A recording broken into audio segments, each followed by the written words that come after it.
Hello and welcome to Intensify. In this video, we're examining a pressing issue that's capturing global attention. The International Criminal Court's prosecutor is under pressure to take decisive action against Israeli leaders, amidst a vehement Russian response to the arrest warrant issued for President Vladimir Putin. Join us as we delve into the complexities of these unfolding events and their implications for international law and order. Karim Khan responded by telling the UN Security Council that he will not be swayed or intimidated as his team investigates possible war crimes or crimes against humanity in Gaza and the Palestinian territories as well as in Ukraine. Libya's UN ambassador, Taher El-Soni, told Khan that if the Libyan cases the ICC is investigating are so complex that they won't be completed until the end of 2025, he should allocate the court's efforts to the war in Gaza. El-Soni claimed genocide, war crimes, and crimes against humanity are being perpetrated by Israeli forces. The world expects the ICC to be courageous and to issue arrest warrants against officials of the Israeli regime who have repeated again and again that they want to commit genocidal actions against Palestinians, El-Soni said. "What are you waiting for, Mr. Khan?" he added.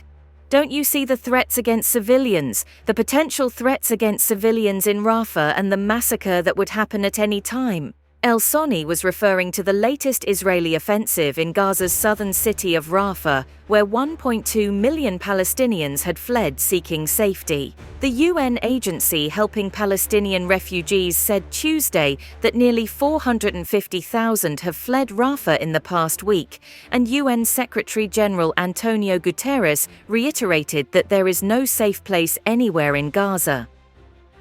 "This is the actual test of the ICC," El-Soni said. "Is the ICC politicized or is it independent and neutral?" Russian Ambassador Vasily Nebenzia called the ICC a politicized puppet body controlled by the West that has absolutely nothing to do with justice. The ICC issued an arrest warrant for Putin for alleged war crimes in March 2023, accusing the Russian president of personal responsibility for the abduction of children from Ukraine following Russia's invasion. 2 months later, Russia issued an arrest warrant for Khan. The ICC called that warrant unacceptable and said the court will remain undeterred in the conduct of its lawful mandate to ensure accountability for the gravest crimes of concern to the international community as a whole. Nebenzia also accused the ICC of accomplishing nothing since it began a preliminary examination of the situation in the Palestinian territories in 2015 and a formal investigation in 2021. In this regard, one wonders if the effectiveness of the ICC on this track has been affected by the fact that a new bipartisan bill has been submitted to the US Congress to sanction ICC officials involved in investigating not only the US but its allies, he told the Security Council. Last week, 2 Republican congressmen introduced the Illegitimate Court Counteraction Act to impose sanctions on ICC officials that go after the United States or its allies, including Israel. They cited reports the ICC is poised to issue arrest warrants for Israeli Prime Minister Benjamin Netanyahu and other high-ranking Israeli officials for their military offensive in Gaza following Hamas's October 7 surprise attack in southern Israel that killed about 1,200 people and saw about 250 people taken hostage. The act's supporters said that if the ICC was a legitimate tribunal, it should have issued arrest warrants for Hamas leaders. Israel's military retaliation, now in its 8th month, has killed over 35,000 Palestinians, the majority of them women and children according to Gaza health officials, and it has sparked worldwide protests.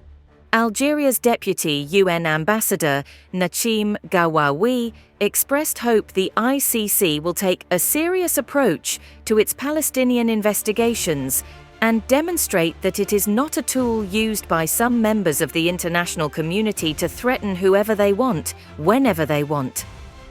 Khan said he wanted to assure Russia's ambassador that we will not be swayed, whether it's by warrants for my arrest or the arrest of elected officials of the court by the Russian Federation, or whether it's by other elected officials in any other jurisdiction.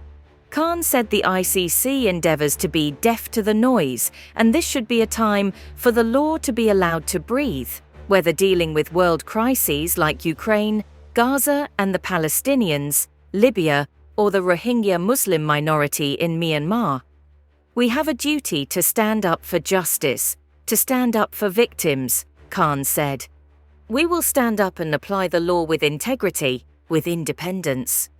Thank you for watching. If you enjoyed our content and wish to see more, please subscribe to our channel. Your support is greatly appreciated and helps us create more videos for you. Don't forget to hit the notification bell to stay updated on our latest releases. See you in the next video.